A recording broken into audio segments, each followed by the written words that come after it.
Ayan, totoo nga po na viral na po ang EDSI at number 2 most awaited Kalingap serye po yan.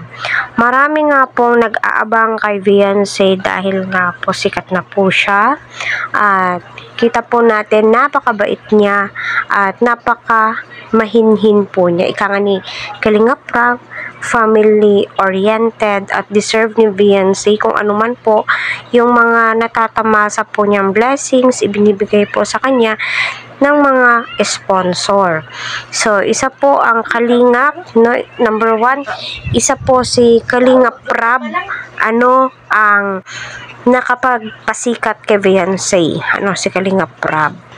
At pangalawa, syempre, ang kanyang lady boy, si Kalingap Edu, so, dyan po nag-viral si Beyonce at nabago po ang kanyang buhay, especially ng kanyang mga magulang, So, kahit na napakarami po na biyayang natatamasa po ni Beyonce ngayon, ngunit sad to say, si Kalingap Rab po yung nababash.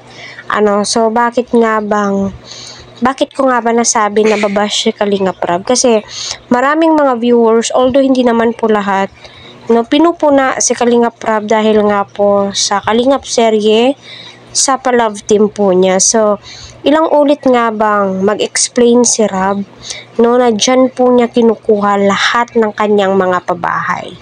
Kita po natin, na hindi po basta-basta yung mga pabahay po niya. Concrete po lahat, napakaganda, pulidong-pulido, at may funds po talaga.